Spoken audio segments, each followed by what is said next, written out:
Artfully Metal, a Hobart Brothers Welding Corporation art exhibition, curated by Laura Cantrell. Troy, Ohio is a bit off the art world grid, but its citizens greatly appreciate the arts and show their support through the Hainer Art Gallery, local private galleries, the Troy Arts Council, and the biannual Sculptures on the Square exhibition that sprawls throughout downtown Troy. For this corporate art show, I wish to highlight the importance of the Hobart Brothers Welding Corporation in Troy and the city's love for art with a citywide exhibition of metal art, coinciding with Sculptures on the Square. Exhibition sites will include the Hobart Welding Institute, Hobart Headquarters, Hobart Arena, the Hobart Nature Preserve, and the Overfield School. The metal art show would begin at the end of the school year, coinciding with the city's popular annual Strawberry Festival and last through the month of July. A retrospective of metal artists from 1917 to present would be held at the Hobart headquarters, featuring stunning welded metal sculptures such as Beverly Pepper's minimal sculptures. This display would boast the corporate and city pride Troy has for welding. The years represented are specific to the years that the Hobart Brothers Welding Company has been in existence. Celebrating almost 100 years of welding and welding education, this will stun audiences with the creativity of Troy's most prized industry, welding.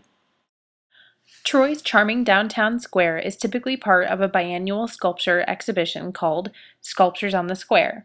And for this year's exhibition, I wish to borrow work by Alexander Calder from private collections, such as Devilfish. Calder made a new chapter in art history for his abstract work in metal, and I specifically wish to highlight his large welded sculptures for this portion of the exhibition. At the third site, the popular Hobart Arena, I wish to display a juried exhibition of metal artwork by local artists. Though it is hard to say whose work one could anticipate to see in this exhibition, I would expect that Yellow Springs artists such as John Hudson, who have already created public metal work in the area, would submit work for this occasion.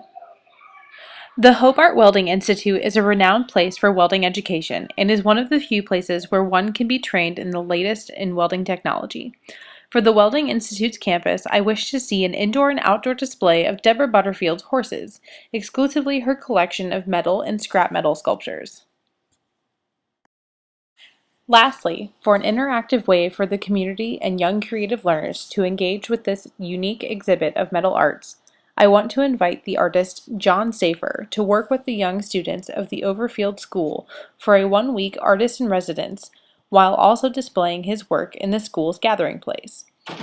The Overfield School is one of the most unique early childhood education establishments and was started by Julia Hobart, who still lives on the school's property.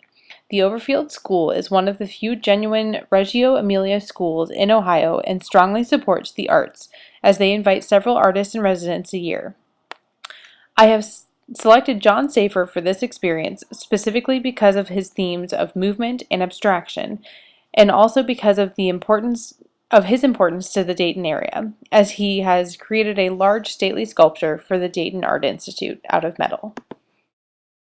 I anticipate that an art exhibition of this size and caliber will attract many tourists and visitors passing through on I-75 and help boost the city's economy.